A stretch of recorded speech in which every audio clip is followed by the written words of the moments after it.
Darren, what would you rather have in your business in Equa? Would you rather have a bunch of people making average wages or lesser people making really great wages?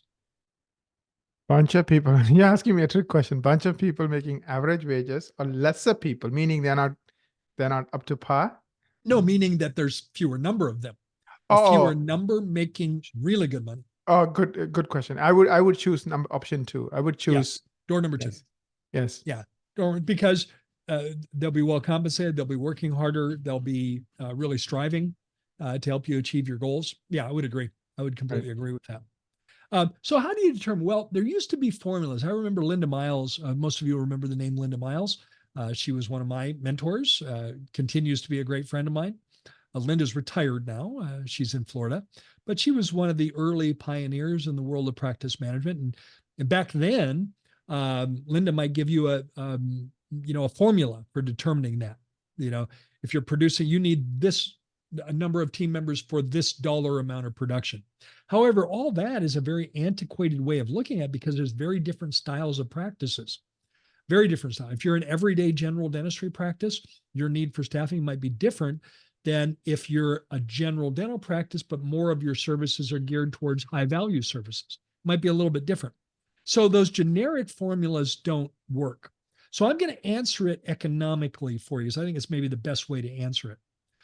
One commonality I've noticed, Naren, in my work as a coach, very often team members will say, the reason I don't get things done is I don't have time. I don't have time. The reason why doctor's schedule is not filled is I don't have time to fill it. The reason why our hygiene occupancy isn't where we need it to be is I don't have time to fill hygiene.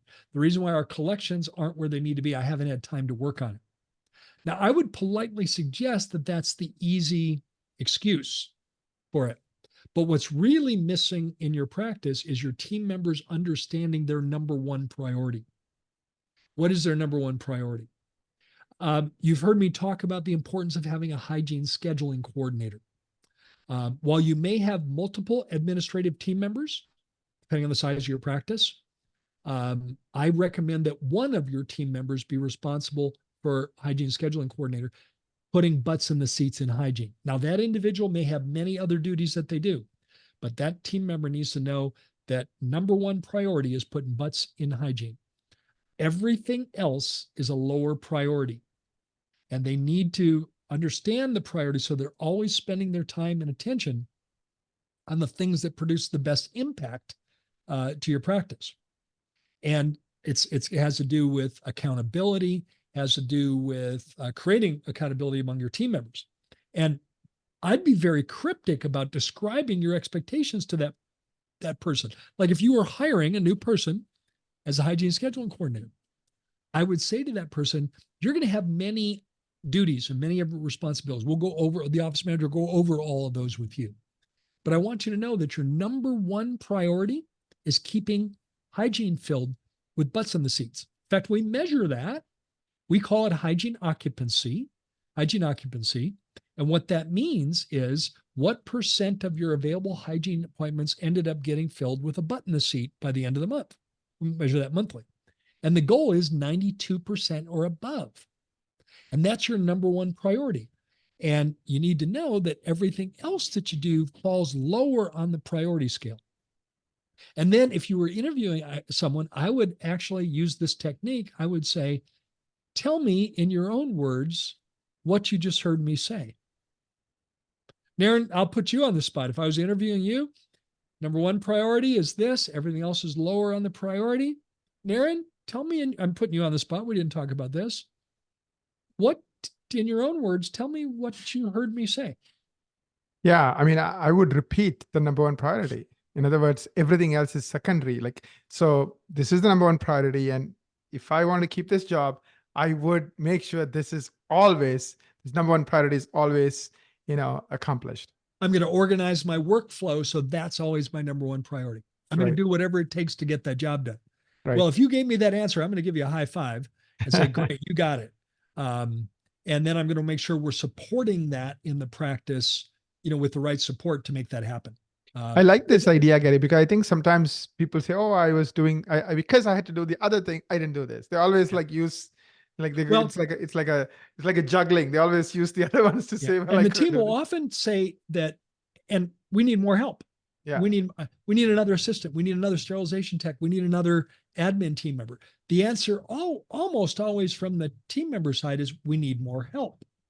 But that's not necessarily the right answer. So I think the best way to look at whether you're ideally staffed is to look at what percentage of your collections, of your revenue, is going to payroll, going to team member payroll. And I use an all-in category, all in.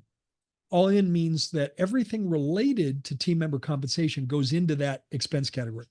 So all the various taxes, FICA, alphabet soup, FICA, FUTA, unemployment insurance tax, payroll service, matching 401k, whatever we do for a team member that counts as part of their compensation in the practice goes into that category. And ideally, that needs to be 28% or less, 28% or less. And when I give you a percentage, it means a percent of your revenue. So, Naren, if you had $1 million practice, I'll use a round number because it makes the math easy, then Yes. your total budget for wages at 28% or less is how much? $280,000. So it has to be $280,000. less than $280,000. Now, that would not include any doctors. That would include owner doctor compensation, wouldn't include any associate doctor compensation. That's What about a specialist who's coming there part-time? that would not count as part of that. Okay. That your admin team, your office manager, your admin team, your assistants, your hygienists, if you have an internal marketing coordinator, anything related to that, that would go in that category, but would not include a doctor compensation. But it would include all the, all the insurance and all the other extra expenses associated with the team.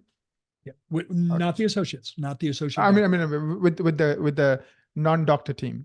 Correct. Non-doctor team members, all of that, all in, whatever. If you fund their CE, that goes into that. Let me throw a curveball, Gary. Let's say they hire a part-time person working from home or remotely. Would that include that? Absolutely. Okay. Or if they're using a remote service, e-assist, for example, for verifying eligibility. Yeah. That counts as part of that because they're doing the work that a team member would, or they're using Support DDS, which we love. Right. Zimworks, Support DDS. There's other companies that do that. All that counts as part of that. So I think the best way to answer it is, can you afford to hire someone else? Now, if you're a practice, and I'll stick with that $1 million practice just because it makes the math easy. And let's say when you add up all the expenses, you're at 25%. You've got an extra $30,000 in your budget that you could spend on staffing. And now, if you follow me on that, if you're at 25%, you're 3% under budget. 28 minus 25, you're 3%. Every 1% in $1 million practice is $10,000. So you've literally got a $30,000 budget that you could use for staffing. Does that make sense, Naren? Yes. Yes. Doesn't mean you have to spend it on staffing, but you could. You have a budget for it. Now, there's times, and I've been in that position myself, where I haven't had a budget for it, but I've really thought that if I hired correctly, it's going to allow me to get where I want to go in terms of growth. So I make the decision proactively to spend on staffing with the gamble that it's going to allow me to be more productive. Does that make sense? Yes. Yes. Yeah, and that could be a good decision. Now, if we're adding a productive team member, a hygienist, that will pay for itself, because of the increased revenue that comes in for hygiene. So let's address this a little bit more specifically. How do you know when you are busy enough to support more hygiene days? You want a little bit of tension before you add more hygiene days. You want a little bit of tension between supply and demand. You want a little bit more demand than you have supply. A little bit more demand than you have supply. What does it mean? Give me some specifics. That so you are full in your hygiene schedule. That means demand. Right. Your hygiene schedule is filled. So is it like booked out 1 week ahead? Like 2 Well, weeks ahead? so, we have to look at the number of active patients you have. It's a mathematical formula that you use. You look Okay. at the number of active patients, active as having had an appointment in the practice in the last 18 months. Ideally, our goal for what percent of our patients are in active recare, meaning actively engaged in hygiene, 85% or higher. It's not 100% because you're not going to get 100%. It's not realistic, but 85% or above. So you can actually do the mathematical formula to figure that out.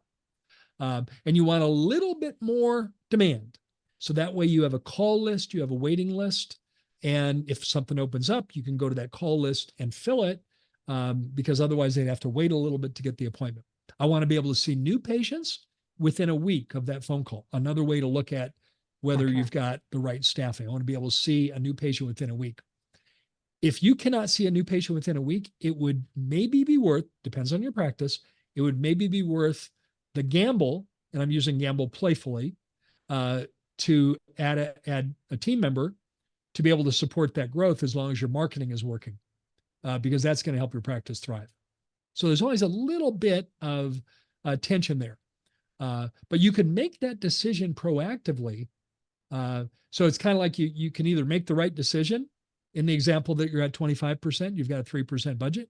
You can make the right decision, or you could make the decision right. Mm. Now, that wasn't a play on words. Does that make sense, Naren? Yes. Yeah. How Make do the you right make the decision or the decision right. you make the decision right by creating growth culture within your practice? Maybe adding an assistant would allow you to do more same-day dentistry, Mm. and that could easily pay for itself. So maybe that would be a good example of making the decision right. By doing so, we're able to do more. We're able to serve our patients better, take care of them today, save them a trip, and the extra assistant allows us to do that. A lot of moving pieces here, Naren, but I want to emphasize that being appropriately staffed is critically important. You don't want to be understaffed. You don't want to be overstaffed. And you always want to skate where the puck is going, per Wayne Gretzky, to support the growth that you have.